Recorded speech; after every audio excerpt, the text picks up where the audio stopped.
Ladies and gentlemen, boys and girls, children of all ages, welcome back to Go Giants episode 7. I am your host, Mr. Mini Guy. Pause the music right there. Switch it up to the ESPN music because today, this is the preview for a rivalry game. The Giants and the Dallas Cowboys. So, in today's show, I'm going to take you through the Cowboys' last game, some stats from the Cowboys from their last game, and what my prediction is for this game. So, without further ado, let's go ahead and get into it.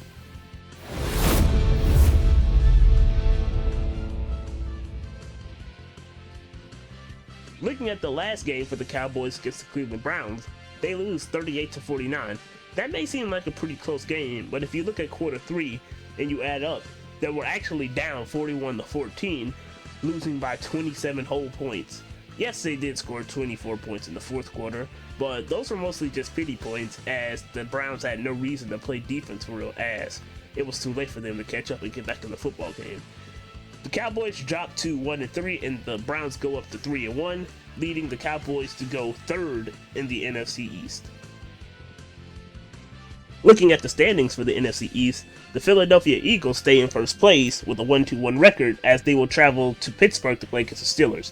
In second place are the Redskins with a 1-3 record where they will stay at home to play at the Rams, the team that the Giants previously just faced. 1-3 as previously stated, third in the NFC East is the Dallas Cowboys, and fourth in the NFC East with the 0-4 record is the New York Giants, which they will play each other in Arlington next week for an NFC East showdown. And that is it for the Cowboys' last game review and the standings for the NFC East. Now it's time to look at some statistics for the Cowboys' last game.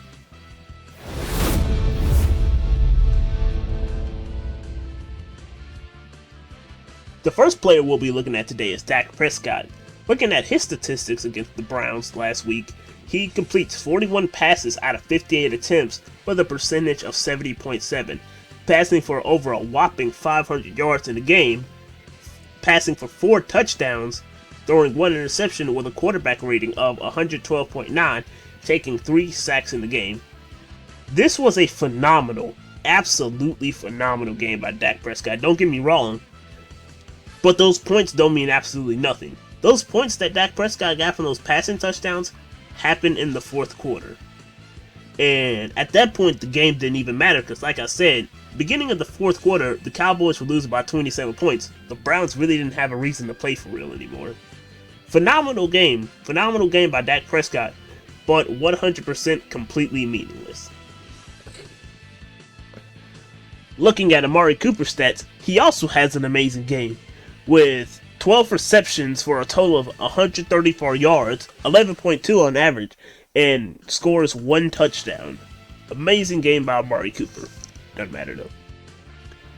Now we have to look at the player to watch in this game, Ezekiel Elliott. Without a doubt in my mind, Ezekiel Elliott is right now the best running back in the NFC East right now.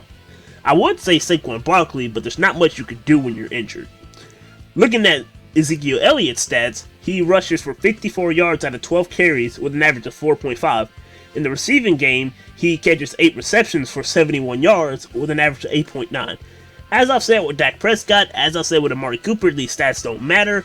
However, Ezekiel Elliott is an amazing running back, so we will have to watch out for him. We will have to worry about him in this game. But seeing as how the Giants defense has played recently, we probably don't need to worry about him, especially in the Rams game. The Giants defense played phenomenally. Besides for that one open pass to Cooper Kupp, other than that, solid game by the Giants defense. I don't think we're going to have to worry about Ezekiel Elliott in this game.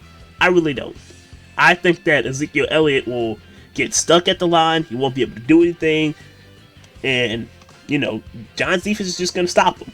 That's what I truly believe. Now it's time to end the episode with my prediction. To be honest, as I said, I like to be optimistic yet realistic. And realistically, we have a very, very good chance of winning this football game. Not only is it because it's an NFC East showdown, but because the entirety of the NFC East sucks. Including the Cowboys, including the Giants, but more importantly, including the Cowboys. Now, the only way we can actually lose this game is if the offense can't score, because I actually looked up the stats. The Giants have scored 47 points in the season so far. Only three of those come from touchdowns. So, in total, the Giants have scored 18 points compared to 29 other points that aren't touchdowns. Biggest problem with the Giants right now is that they cannot and I mean cannot score a touchdown to save their life. We haven't scored a touchdown since what, week 2? Alright, it's been 2 weeks without a touchdown. And if Daniel Jones, I pray to God that Daniel Jones can finally have a good game.